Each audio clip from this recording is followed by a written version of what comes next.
Hi friends, welcome back to our channel అండి. ఈరోజైతే ఎంతో స్పైసీగా ఉండే పాస్తా ప్రిపేర్ చేసుకుందాము. నేనైతే ఇక్కడ పాస్తా 2 గ్లాసులు తీసుకున్నానండి 3 మెంబర్స్కి. ఆనియన్ 1, ఎల్లిగడ్డ 2, అల్లం పచ్చిమిర్చి 3, టమాటో 1 అండి. వీటన్నిటిని చిన్నగా కట్ చేసి పెట్టుకోవాలి. 1 టీ స్పూన్ జీలకర్ర, వీటన్నిటిని రెడీ చేసి పెట్టుకోవాలండి. దీంట్లోకి టమాటో కెచప్ మనకు అవసరం పడుతుంది. దీన్ని కూడా ఉంటే వేయండి, లేకపోతే లేదు. వేస్తే చాలా బాగుంటుంది. పాస్తా ఉడికించుకోవడానికి స్టవ్ వెలిగించి ప్యాన్ పెట్టుకొని అందులో తగినన్ని వాటర్ తీసుకొని సాల్ట్ను ఆయిల్ వేసుకోవాలండి.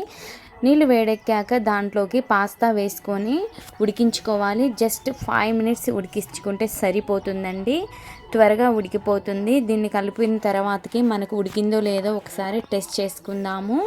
టెస్ట్ చేసుకోవాలంటే ఒక చిన్నది పీస్ తీసుకొని మనము ప్లేట్లోకి అయితే వేసుకోవాలండి.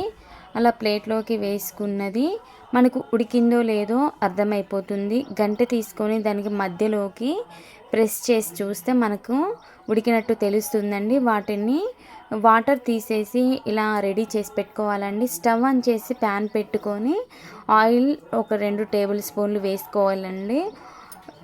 వేసుకొని మనము ముందుగా కట్ చేసి పెట్టుకున్న ఇంగ్రీడియంట్స్ అన్నీ ఉడికించుకోవాలి కదండి. నేనైతే అల్లం వేసుకున్నాను, 2 ఎల్లిపాయలు చిన్నగా కట్ చేసి వేసుకున్నాను. చిన్నగా కట్ చేసుకోవాలండి. ఒక 3 పచ్చిమిర్చీలు వేసాను. ఇప్పుడే కలపకూడదు, ఒక 2 నిమిషాలు ఆయిల్లో ఉంచాలి. 1 టేబుల్ స్పూన్ జీలకర్ర వేయాలి. ఆనియన్స్ వేసుకొని మనము ఇప్పుడు అన్నీ కలుపుకోవాలండి. అలా కలుపుకున్న దాంట్లో కొంచెం వేగాక టమాటో ముక్కలు కూడా వేసుకొని ఇక కలిపి ఉడికించుకోవాలి. మంచిగా లో ఫ్లేమ్లో ఉడికించుకోవాలండి. హై ఫ్లేమ్లో పెడితే మాడిపోతుంది. జాగ్రత్తగా చూసుకొని కలుపుకోవాలి. దీంట్లోకి టేస్ట్కి సరిపడా నేను ఒక 1/2 టీ స్పూన్ కారం అయితే వేసుకున్నానండి. కారం ఎక్కువ తినేవాళ్ళు మాత్రం వేసుకోండి, లేకపోతే లేదు. దీంట్లోకి ఇంట్లో ఉన్న మసాలా అండి, గరం మసాలా, అది వేసుకున్నాను నేను.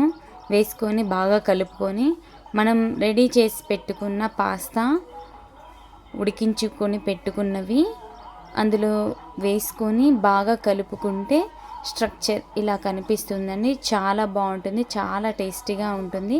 వీడియో నచ్చితే లైక్ చేసి షేర్ చేయండి.